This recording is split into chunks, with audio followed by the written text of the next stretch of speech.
This is a video summary of the physics of breakfast lecture, which seemed interesting to me because I never really considered how my physics class could apply to me eating breakfast in the morning. Therefore, I wanted to learn more. Physics is involved in the behavior of 3 breakfast items, including coffee, eggs, and cereal.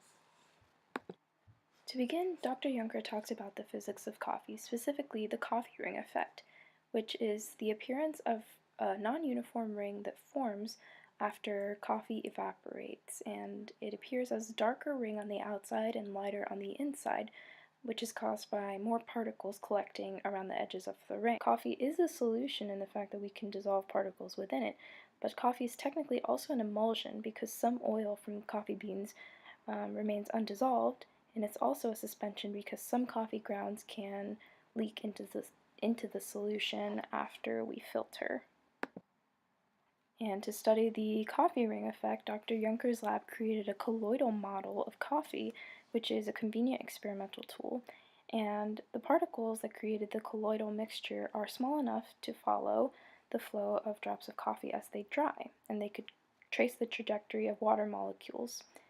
And they're large enough to see with a microscope, which makes it easy to trace the movement of particles. To conduct their experiment, they took a drop of this colloidal suspension, put it on a microscope, and they examined the drying drops, which had the colloidal spheres. And they saw that the colloidal spheres within the colloidal mixture stuck around the edges as the liquid evaporated, as if they were being pushed from the middle of the drop to the edges of the drop, and they lined up and jammed into dense packings to form a model coffee ring. Therefore, they figured that this represented how coffee rings form because particles in the coffee are pushed from the middle of the drops of coffee to the edges of the drops. But then they had to ask the question, why does this happen? Which relates to surface tension. Molecules in the coffee solution are cohesive and attracted to each other, and they prefer to sit closer to each other in solution. And the molecules in a drop are happy, but surface molecules are unhappy because they're not as close to other molecules of coffee liquid. Surface tension works to minimize surface area and push these particles closer to other particles of the solution. And his team found that during evaporation, the edges of the drop remain pinned in place to the solid that the drop is placed on, and the edges don't move as the drop dries. And this whole evaporation sequence raises the question, well, if evaporation happens over the entire surface of the drop, shouldn't the edges dry out faster because they're thinner? And they realized the answer to this question is that surface tension wants to minimize surface area, so fluid is pushed from the middle of the drop to the edges of the drop to replenish the molecules that evaporate away on the edges. And this helps the edges stay pinned and this drop flattens out evenly.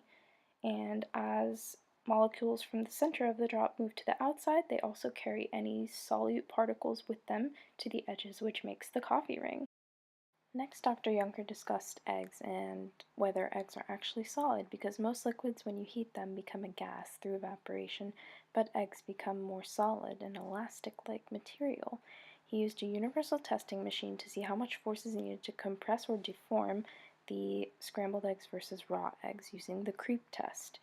He wanted to see if scrambled eggs are elastic compared to liquid raw eggs, and he found that the scrambled eggs have a small bit of decay in their shape, but generally remain the same shape, which shows their elasticity compared to raw eggs. He then discussed that the proteins in raw egg become denatured upon heating, and this creates the elastic solid type material that is a scrambled egg. Denatured proteins in raw egg create the elastic gel of denatured proteins that is a scrambled egg, and this is an extended gel network. He also mentioned that the key to making good scrambled eggs is to keep the temperature below boiling so that you don't lose all of the water in the egg. Finally, he discussed the physics of cereal and why Cheerios clump together. Basically, Cheerios want to sit as high on the surface of milk as possible, so they create a meniscus that slopes upward. When 2 cereal pieces are close together, the meniscus creates a dip between them as they climb each other's meniscus, and this brings them closer together as they climb each other's meniscus. This decreases the potential energy as they clump together. And there we have it, the physics of breakfast. Think about this tomorrow morning as you're eating your Cheerios.